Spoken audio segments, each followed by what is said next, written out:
Okay, so back again. I washed my hands last, so we kind of cleaned up a little bit. I got some more tools out. We're going to go ahead and start cooking the dough. So what I did was I have my pan ready. This is just shortening. Again, I use Crisco, all vegetable. Crisco, all vegetable. I like to use shortening. Some people use vegetable oil. I like the consistency of shortening, the way um, it heats up. And I'm not so worried about calories. If you are, you can use something a little bit lighter.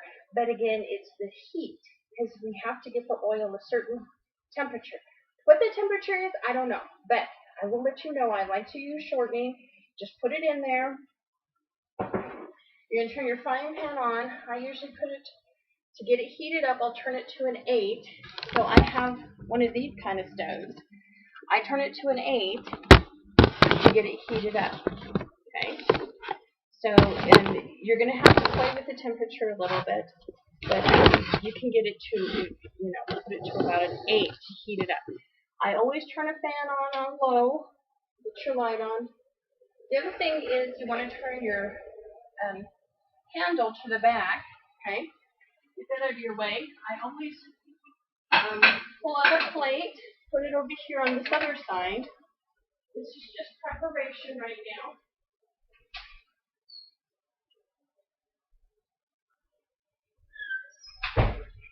And let's get a couple of napkins. Put it on your plate to soak up the oil as it comes off. You got a nice little plate here, napkins. Last but not least, fork. Okay, so that's heating up. As you can see, it's got the condensation of the water coming, making it soft. Leave your lid on while you're preparing because you don't want your dough to dry out.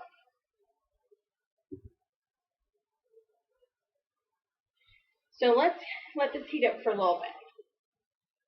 Okay, so I added a little bit more shortening into the pan, into the frying pan, because I want the level to be about halfway of oil heated in the frying pan. Now this is getting pretty hot.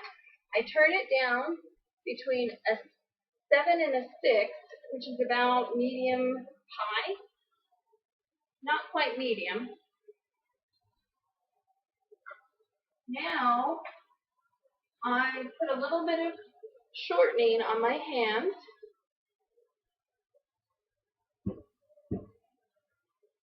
I just pinched off a ball of dough, and I'm going to work it into a round ball. Okay, and then I'm going to start squeezing between the palm and my hands and just kind of pulling it, and then I'm going to start patting it out.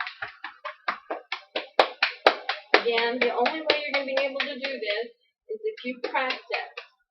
If you can't pat your dough out, you can roll it out on the,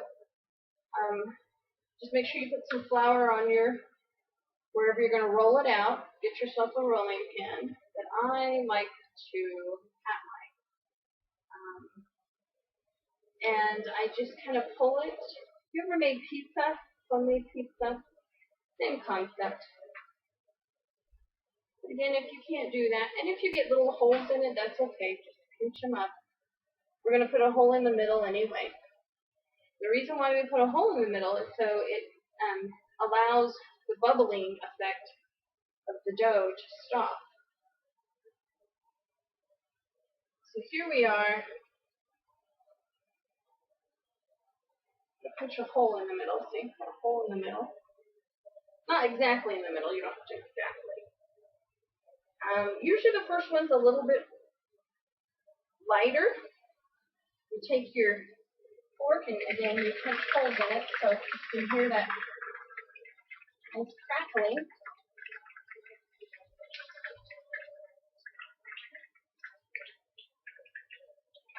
To get the next one ready, Again, you take it and while your first one is cooking in the oil, and just watch it because you want to make sure that it's going to get brown around the edges. I typically will kind of turn it, depending on what kind of stove you have, what kind of burner. And again, just temperature is really important. You don't want it to be too high, but you don't want it to be too low. So I'm just turn up to 7 really quick. I usually fluctuate between 6 and 7. Again, my stove is got the numbers on it. Again, the first one's going to be really light. As you can see, it's really light. And what makes it darker, again, is the temperature of your grease, your oil. Frybread, you can make this with soup. You can make it by itself. Just get some peanut butter, jelly, syrup, powdered sugar, do a cinnamon sugar mix, chili. Some people put chili powder on it. Gives it that nice and spicy flavor. It's just a bread, very much like sopapillas, but not sweet. This one's really light. I like mine darker than that, so I'm going to let this heat up just a little bit more. Get that first light one there. Not my best, not my favorite.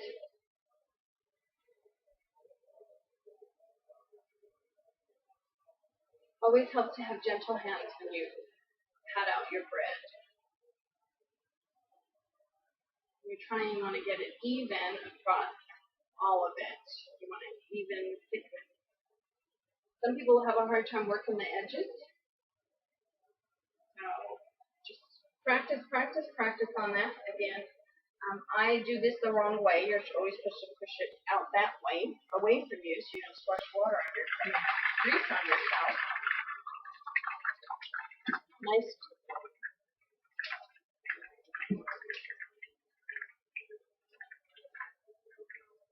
Grab some more dough.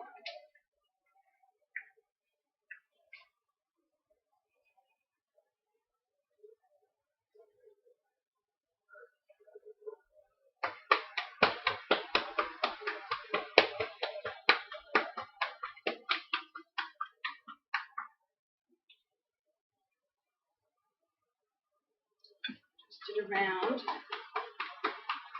Grease is heating up, which is good.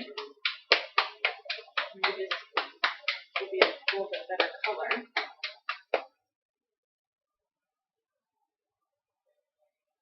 And again, if you're cooking, let's say you're making this with soup, I always let the soup cook first.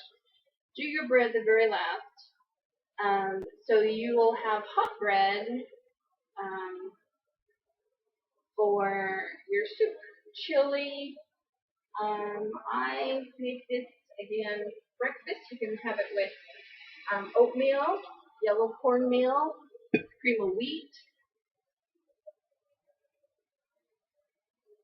A little bit better color. I like that color. Nice and brown. Grandma always says the color of your fried bread is the color of the guys you like. Whether that's true or not, I don't know. Old wives' tale.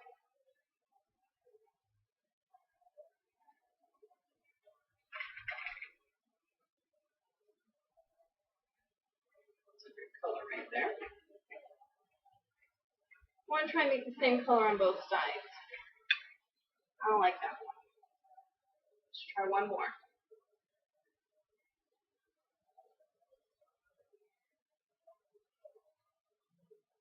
Oh, okay, so this is how you're supposed to do it. Just take it and you put it in.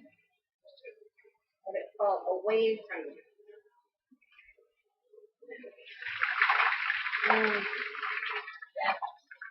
Crackle, crackle. Nice.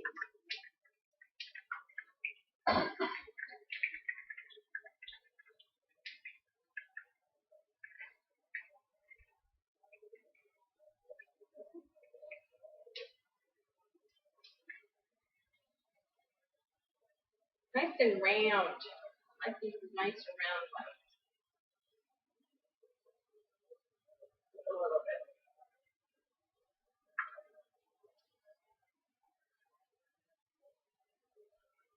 Again, the trick for the color is the heat of the oil.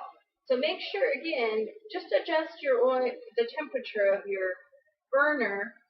Turn it up gradually if you want it to get a little darker. Don't turn it up a lot because then you're going to burn your oil. You don't want to burn your oil. That's the color. I push in, get some of this oil into the holes here. Hook that part.